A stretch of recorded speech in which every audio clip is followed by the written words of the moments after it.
نحمد اللہ تعالی ونصلی ونسلم علی رسولہ الکریم وعلی آلہ واصحابہ اجمعین اما بعد اعوذ باللہ من الشیطان الرجیم بسم اللہ الرحمن الرحیم بحمد اللہ تعالیٰ کے رب ذوالجلال کے احسان اور کرم سے آج آپ کا سبق شروع ہوگا سورہ آل عمران شفا کی 15 نمبر آیت شفا سے آگے۔ ملاحظہ کیجئے، اعوذ باللہ من الشیطان الرجیم بسم اللہ الرحمن الرحیم الذین یقولون ربنا اننا آمنا فاغفر لنا ذنوبنا وقنا عذاب النار۔ الذین، یہ وہ لوگ ہیں، ان کی یہ صفات عالیہ میں سے یہ صفات ہیں۔ الذین یقولون، وہ یوں عرض کرتے ہیں بارگاہ رب العزت میں کہ ربنا، اے ہمارے پالنے والے، اننا آمنا، اس پہ شک نہیں کہ ہم ایمان لے کے آئے ہیں تجھ پر بھی، تیرے نبی پر بھی، اور ان چیزوں پر بھی جن پر ایمان لانا ضروری ہے۔ فاغفر لنا، پس تو ہماری مغفرت فرما دے، ہمیں اپنے دامن رحمت میں پناہ دے دے۔ فاغفر لنا ذنوبنا، ہمارے گناہوں کو معاف فرما دے۔ وقنا عذاب النار، مولا تعالیٰ ہمیں آگ کے عذاب سے محفوظ فرما لے۔ پچھلی آیت بارکہ میں آپ یہ پڑھ چکے ہیں کہ اللہ تعالیٰ جل وعلا نے جنت کی نعمتیں، جنت کے انعامات، دنیا والے جو دنیا میں جن چیزوں کے پیچھے بھاگ دوڑ کرتے تھے، نتیجہ کچھ بھی حاصل نہ ہوتا تھا، رب کائنات نے اس سے کہیں بہتر جنت میں وہ ساری نعمتیں عطا فرما دیں اور ہمیشہ کے لیے عطا فرما دیں۔ جس طرح پچھلی آیت بارکہ میں اللہ تعالیٰ کا ارشاد ہے، کل یا رسول اللہ علیہ السلام فرما دیجئے اُنبئکم بخیر من ذالکم، کیا میں تم کو بتاؤں جو دنیا کی ان ساری نعمتوں سے کہیں زیادہ افضل اور اعلیٰ ہیں۔ للذین اتقوا عند ربہم، یہ ان لوگوں کے لیے ہے جو اپنے رب سے ڈرنے والے ہیں، اپنے رب کا خوف دل میں رکھتے ہوئے خود کو جہنم سے بچانے والے ہیں۔ ان کے لیے کیا ہے؟ جنت تجری من تحت النہار، وہ جنتیں ہیں جن کے نیچے نہریں بہتی ہیں، خالدین فیہا، وہ ان میں ہمیشہ رہیں گے۔ وازواج مطہرات، اور نیک اور پاک بیویاں ہیں۔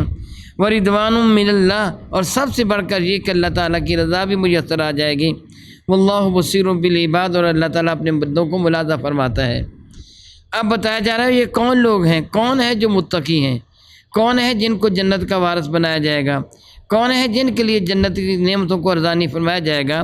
الذین، یہ وہ لوگ ہیں، یقولون، جو یوں عرض کرنے والے ہیں، ربنا، اے ہمارے پالنے والے، اننا آمنا، بے شک ہم ایمان لے کے آئیں۔ الحمدللہ تعالیٰ یہ صاحب ایمان ہے، زبانی کلامی نہیں، حقیقتاً ایمان لانے والے ہیں۔ اگر میں نے اپنے اللہ کو ماننے کا اعلان کر دیا تو میں نے اللہ تعالیٰ کے سارے قوانین کو ماننے کا اعلان کر دیا۔ اگر میں نے اپنے نبی کو اپنا نبی مان لیا تو اپنے نبی کے سارے قوانین کو مان لیا، پھر کسی بھی چیز کا انکار کرنا میری جرت نہیں ہونی چاہیے۔ پاکستان کا باشندہ جو خود کو پاکستان کا شہری رجسٹر کرواتا ہے، وہ پاکستان کے سارے قوانین کو مانتا ہے۔ بالکل اسی طرح جو ایمان والا ہے وہ اللہ اور اس کے رسول کے سارے احکامات کو تسلیم کرنے کا وعدہ کرتا ہے کہ میں اللہ کو یکتا اور یگانہ مانتا ہوں، اللہ کے رسول حضور سید عالم کو اپنا کریم آقا مانتا ہوں۔ جب ان کو آقا مان لیا، ان کی غلامی کا دم بھر لیا، پھر سچا غلام بننا ہوگا۔ اور سچے غلام کون ہیں؟ یقولون، جو کہتے ہیں ربنا اننا آمنا، ہمارے پالنے والے، ہم ایمان لے کے آئے ہیں۔ فاغفر لنا ذنوبنا، مولا تعالیٰ بتقاضۂ بشریت ہم ناچیز و حقیر بندوں سے کوئی گناہ ہو بھی جائے تو اپنی شان کریمی کے لائقہ میں معاف فرما دینا۔ ہم وقت اپنے گناہوں کی معافی مانگتے ہیں، طلب استغفار کرتے ہیں، اپنے رب کے حضور وہ ڈرتے رہتے ہیں کہیں کوئی کوتاہی نہ ہو جائے، غلطی نہ ہو جائے، وہ دعا مانگتے ہیں وقنا عذاب النار، اے اللہ تعالیٰ ہمیں آگ کے عذاب سے بچا لیں۔ اللہ یعوذ باللہ تعالیٰ ان کی صفات عالیہ کا مزید تذکرہ کیا جا رہا ہے۔ الصابرین، یہ بڑے صبر کرنے والے ہیں۔ اللہ اکبر، اللہ اکبر، اللہ اکبر، حسن اتفاق ہے۔ صبر یہ واہ ویلا ماتم گریا کے برعکس ہوا کرتا ہے۔ مصیبت آ جائے تو صبر کرنا یہ ایمان والے کی شان ہے۔ میرا اللہ ارشاد گرامی قدر فرماتے ہیں، الذین اذا اصابتهم مصیبہ قالوا انا للہ و انا الیہ راجعون۔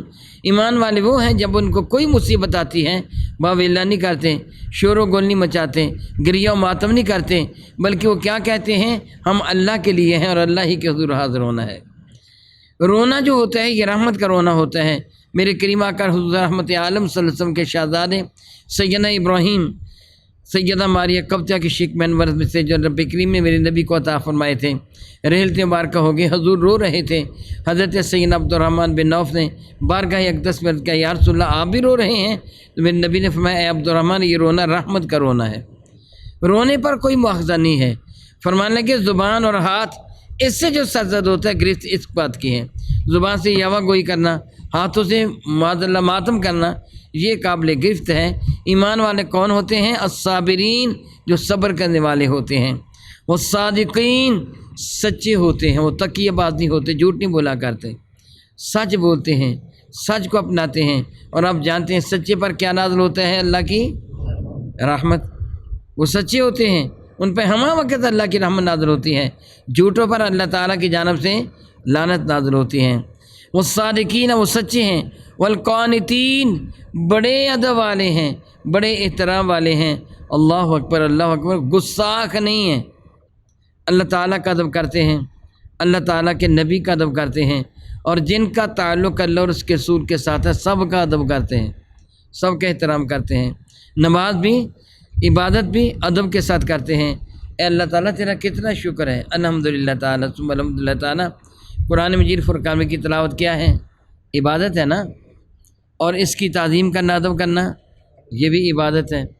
قرآن پاک کو زمین پہ رکھ دینا، ویسے پڑھنا، ادھر دائیں بائیں رکھ دینا، نہ کوئی پرواہ کرنا، ادب نہ کرنا، اللہ کو پسند نہیں۔ اللہ کو پسند وہ ہے جو قانتین ہے، جو ادب کرنے والے ہیں، جو خشوع و خضوع والے ہیں، جو احترام کرنے والے ہیں۔ والمنفقین، اور وہ جو اللہ تعالیٰ کی راہ میں خرچ کرنے والے ہیں۔ والمستغفرین بالاسحار، جو صبح سویرے اٹھ کر اللہ تعالیٰ کو طلب استغفار کر رہے ہوتے ہیں۔ سبحان اللہ۔ والذین یبیتون لربہم سجدا وقیاما، جن کی راتیں کبھی حالت سجدہ میں گزرتی ہیں، کبھی حالت قیام میں گزرتی ہیں، وہ اپنے رب کی عبادت میں راتوں کو بسر کر دیتے ہیں۔ سحری کا وقت رب کائنات جل وعلا کے حضور قبولیت کا بہترین وقت ہے، نہایت ہی اعلیٰ وقت ہے۔ اگر اللہ تعالیٰ توفیق عطا فرمائے تو رات کا آخری پہر اللہ تعالیٰ کے حضور ایک محبوب عمل ہے، یہ اس سکون کا وقت ہوتا ہے۔ ایک حدیث مبارکہ کا مفہوم بنتا ہے، رب کائنات کی رحمت آسمان دنیا کی جانب نزول اجلال فرماتی ہے، اور اللہ تعالیٰ اعلان فرماتا ہے کوئی میرے حضور توبہ کرنے والا اپنے گناہوں سے، میں اس کے سارے گناہوں کو معاف فرما دوں گا۔ ہے کوئی میرے حضور رزق طلب کرنے والا، میں اس کے لیے رزق حلال کے دروازے کھول دوں گا۔ ہے کوئی مجھ سے عافیت کا طالب کہ میں اس کو معاف فرما دوں گا۔ ہے کوئی ایسا، یہ اعلان ہوتا رہتا ہے یہاں تک کہ فجر طلوع ہو جاتی ہے۔ گویا وہ لمحات ہیں جو اللہ تعالیٰ کے حضور قرب حاصل کرنے کے لمحات ہیں، جن کو ہم نماز تہجد کا وقت کہتے ہیں۔ رات کا آخری پہر، نماز تہجد کسی وقت بھی ادا کی جا سکتی، پوری رات جب بھی سو کے اٹھیں نماز تہجد ادا کی جا سکتی ہیں، لیکن اس کا بہترین وقت رات کا آخری وہ پہر ہے۔ رب کریم ارشاد فرماتے ہیں والمستغفرین، اور وہ جو معافی مانگنے والے ہیں، بالاسحار، وہ سحری کے وقت معافی مانگنے والے ہیں، یہ اللہ تعالیٰ جل وعلا کے محبوب بندے ہیں۔ ارشاد گرامی قدر فرماتے ہیں شاہد اللہ، خود اللہ گواہی دیتا ہے، اللہ اکبر، اللہ اکبر، اللہ اکبر، اللہ اکبر۔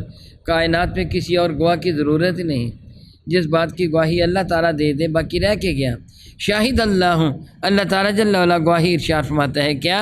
انہ لا الہ الا ہوا، کائنات ہستی میں اس کے سوا کوئی بھی عبادت کے لائق نہیں ہے۔ یہ اللہ تعالیٰ کا ارشاد ہے، اللہ تعالیٰ کی گواہی ہے۔ والملائکۃ، اور فرشتے بھی گواہی دیتے ہیں۔ وہ اولو العلم قائما بالقسط، اور انصاف کرنے والے صاحبان علم جو علماء، وہ بھی، یعنی الحمدللہ تعالیٰ سارے صاحب علم ہیں، علم کا معنی جاننا ہے، جاننے والے جو انصاف پسند ہیں، وہ بھی اس بات کی گواہی دیتے ہیں کیا؟ لا الہ الا هو العزیز الحکیم، اس اللہ کے سوا کوئی بھی عبادت کے لائق نہیں، وہ اللہ جو زبردست قوتوں والا ہے اور زبردست حکمت والا ہے۔ سبحان اللہ و بحمدہ، او کما قال اللہ تبارک و تعالی، واللہ تعالی اعلم باسرار کتابہ۔